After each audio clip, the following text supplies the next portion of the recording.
A Cold War ghost just walked back into the room, and this time it didn't come alone. It came carrying enough missiles to make an entire regional air force sweat through its uniform. Folks, the B-1B Lancer, the same bomber many people thought was headed for a quiet retirement, just got the kind of comeback story Hollywood wishes it could write. We're talking about 45 bombers being turned into something far nastier than a classic strategic bomber. This thing is becoming America's airborne missile truck, and not the cute kind. I mean the kind that shows up over the horizon, and suddenly every admiral in the Pacific starts checking fuel radar and life insurance at the same time. Here's the crazy part. For years, everybody's eyes were locked on the B-21 Raider. Makes sense. Its stealthy, futuristic looks like it was designed by aliens with a Pentagon contract. But while the spotlight was on the new kid engineers quietly took the old warhorse into the garage and gave it fangs. Real fangs. The kind that let one B-1B potentially haul up to 36 standoff missiles, including hypersonic weapons that scream through the sky at more than 5 times the speed of sound. Let that sink in for a second. One bomber, 36 shots, enough reach to touch targets hundreds of miles away without ever needing to kick down the front door. And before we go deeper, I gotta ask, where are you watching from today? Texas, Florida, California? Maybe one of our friends in the UK, Australia, or somewhere out in the Pacific where this story feels a little too real. Drop your state or country in the comments because I always love seeing where the Mr. PiP War Room is checking in from. Now, why is this such a big deal? Because the B-1B was never supposed to be the star of the 2030s. This bird was born from Cold War paranoia, back when the US wanted something fast enough to outrun danger and heavy enough to flatten it. The original idea was simple: combine the payload of the B-52 with the speed of a fighter on a bad attitude day. That became the B-1 program, and eventually the B-1B we know today, complete with those gorgeous variable sweep wings that basically say, I can cruise all day or sprint into chaos. For decades, the Bone Ye, pilots lovingly call it the Bone, became America's dependable bruiser. Iraq in 1998, Bone was there. Afghanistan for 2 straight decades, the Bone practically rented an apartment overhead. Syria, same story. There's a reason troops on the ground loved hearing that thing was on station. It meant instant steel, instant precision, instant relief. But all those years of non-stop combat came at a price. Desert dust, long sorties, maintenance nightmares. Some of these aircraft spent almost as much time being fixed as they did flying. So naturally, the retirement talk started. The B-21 would replace it, the old fleet would shrink, and everybody assumed the story was ending. Except Boeing's engineers apparently looked at this 1980s bomber and said, hold on. What if we turn Grandpa into a bodybuilder? That's where the External Heavy Stores Pylon program comes in. Government name boring as oatmeal. Actual meaning, the B-1B is getting its old external weapon hard points back. Those mounting stations had been sealed off years ago after arms control agreements pushed the bomber out of the nuclear mission, but now they're back in play, and modern engineering lets them carry far more than anyone originally imagined. So instead of only stuffing missiles inside the bomb bays, the Bone can now strap serious firepower to the outside too. Think about the math here. Internal bays, 24 missiles. External pylons, 12 more. That's how you get to the magic number of 36. And if you're America's adversary, that number is horrifying. Imagine a single B-1B launching from Guam with a full anti-ship loadout. 36 long-range missiles aimed at a carrier group destroyer screen and support ships. That's not just a strike package. That's an entire naval problem set delivered by one aircraft.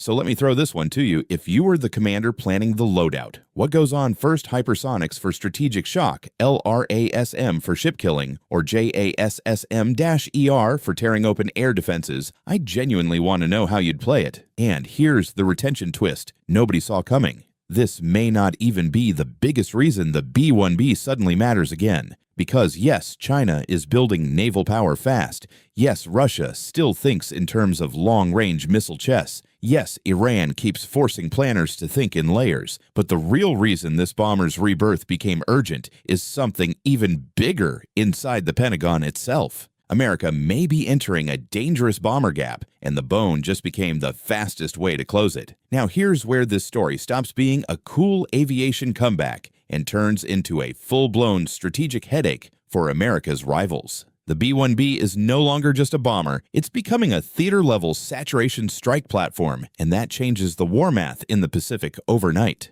Let's run the scenario the way real planners would. A bone launches out of Guam before sunrise. Wings forward, fuel-topped tanker support already orbiting in safe airspace. It pushes west into the Philippine Sea, staying well outside the nastiest layers of enemy anti-air coverage. Now imagine the jet is carrying a mixed-load LRASM on the external pylons for ship killing, JASSM-ER internally for land targets, and future hypersonic rounds reserved for time-sensitive command nodes. Suddenly, one bomber is not just one mission, it's fleet denial. Radar suppression runway, cratering, and command decapitation rolled into a single sortie. That's what makes this terrifyingly efficient. China's anti-access doctrine depends on forcing U.S. aircraft and carriers to operate farther away. Fair enough, smart strategy. But the upgraded B-1B basically says, cool idea. We'll just shoot from even farther. A full load of 36 standoff missiles means the launch platform itself doesn't need to penetrate dense air defense zones. It can stay back release in waves and let sheer missile volume do the dirty work. And volume matters. A lot of people obsess over stealth, and don't get me wrong, stealth is king when you need the first punch. But once the fight opens up, mass becomes king of kings. 36 precision weapons arriving from different vectors can overwhelm even advanced integrated air defense systems. Radars get forced into impossible target prioritization. Interceptors burn out. Command networks choke on simultaneous threats. This is why military planners love the phrase saturation attack. It's not about one perfect weapon. It's about giving the defender too many terrible choices at once. So let me put you in the hot seat. If you were the Indo-Pacific commander and you had one upgraded B-1B available tonight, what's your first target set? Chinese carrier group, coastal radar chain, DF-21 missile batteries, Taiwan invasion staging ports. Tell me how you'd run the opening move. Now layer hypersonics into that same equation. The Air Force's ARRW and HACM programs are built around speed, unpredictability, and compressed decision cycles. Once these weapons are fully integrated, the B-1B becomes something even more dangerous, a high-volume hypersonic launch bus. Instead of using precious B-52 testing bandwidth or waiting on B-21 fleet growth, the Air Force gets a ready-made platform that can carry serious numbers right now. And this is exactly why the timing matters. Inside the Pentagon, planners are staring at what they call the bomber bathtub. It's the awkward period where legacy bombers retire faster than the B-21 can arrive in real numbers. B-2s age out. Some B-1Bs leave service. B-21 production ramps, but industrial capacity doesn't magically double because Congress gets excited. That creates a dip in total bomber availability right when the world is getting hotter. China around Taiwan, Russia grinding attritional warfare lessons out of Ukraine, Iran forcing constant strike package planning in the Middle East. Worst possible timing. So instead of waiting for the perfect future force, the Pentagon is choosing something smarter, bridge the gap with immediate mass firepower. And from a cost perspective, this is classic American pragmatism. Flying a B-1B costs dramatically less than a B-2 mission while still delivering absurd missile volume. That matters in any prolonged conflict where sortie generation and magazine depth decide outcomes. You don't win modern war by having the coolest single aircraft. You win by generating enough repeatable combat power to keep pressure on the enemy every single day. That's where the bone suddenly becomes the most practical tool in the box. Now let's talk geopolitical reactions because this is where things get spicy. China absolutely understands what this means for the South China Sea and Taiwan scenarios. A B-1B wave from Guam Diego Garcia or even rotational deployments farther east means U.S. planners can pressure naval formations, logistics hubs, and missile brigades without gambling stealth assets on every strike. Russia sees the same nightmare from another angle. Their legacy defensive architecture was built around older assumptions, not bomber-delivered salvos of modern standoff and hypersonic weapons arriving in mass. And Iran, this one's fascinating. Stealth bombers like the B-2 or B-21 are what crack the door open. They blind sensors hit hardened nodes and create the breach. But once that corridor exists, the B-1B is the heavyweight finisher. Massive follow-on salvos. airbase denial, fuel depots, remaining SAM batteries, secondary nuclear infrastructure. It's the difference between opening the fight and owning the rest of it. So here's my prediction question for you. If tensions spike first, China, Russia, or Iran, which theater gets the first full-up B-1B missile truck deployment? Because trust me, the rest of the world is already gaming that exact question tonight, and what they're seeing next is probably making them even more nervous. The global response is no longer theoretical, it's already underway. And this is where the story goes from great upgrade to global signal event. Beijing is absolutely watching this with a calculator in one hand and a naval map in the other. Their planners understand the geometry problem immediately. If an upgraded B-1B can launch dozens of standoff weapons from well outside the densest layers of coastal defense, then China's anti-access umbrella starts looking less like a wall and more like a speed bump. That's especially true in a Taiwan contingency where timing missile volume and the ability to suppress port ships and air defense nodes in the opening hours could shape the entire campaign. Russia sees a different nightmare. Their doctrine still respects long-range aviation, but much of the defensive logic behind it was built in a world of older cruise missile assumptions. What they do not want to face is mass-precision conventional fire from bomber platforms that never need to get close. 36 weapons from a single bone means defensive commanders have to assume multiple simultaneous strike axes, false tracks, and saturation conditions that burn through interceptors fast. Iran and North Korea are probably looking at this and realizing something even worse. Once stealth aircraft punch holes in the network, this bomber becomes the follow-through hammer. Infrastructure, fuel, logistics, surviving radar nodes, missile reload sites. The bone turns cleanup operations into a storm of steel. And America's allies, they sleep a little better. Japan, South Korea, Australia, and NATO partners all understand what massed American long-range strike means. It means reassurance. It means the U.S. is not betting everything on a tiny number of exquisite stealth platforms. It means there is still a scalable conventional response option that can generate repeatable pressure in a sustained campaign. That's strategically huge. Now here's where it gets even more interesting for the 2030s. The current roadmap keeps roughly 44 to 45 B-1Bs operational into the early 2030s, and there's a real possibility some stay relevant even longer, depending on B-21 production rates and global demand signals. Some aircraft once parked out in Arizona's boneyard are already proving useful as regeneration candidates. That alone tells you the Pentagon is thinking in terms of capacity preservation, not graceful retirement. Bases are evolving too.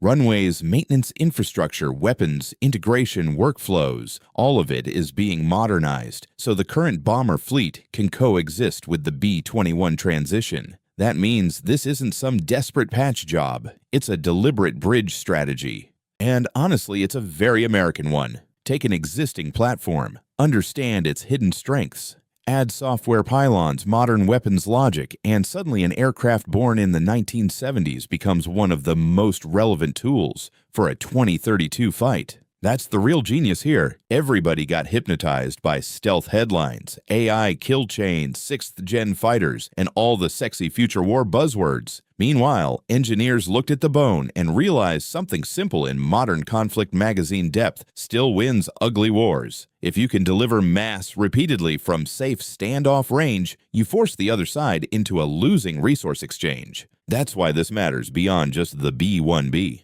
It's a reminder that warfare is still about economics tempo and decision overload. The side that can sustain pressure with enough precision steel usually writes the ending.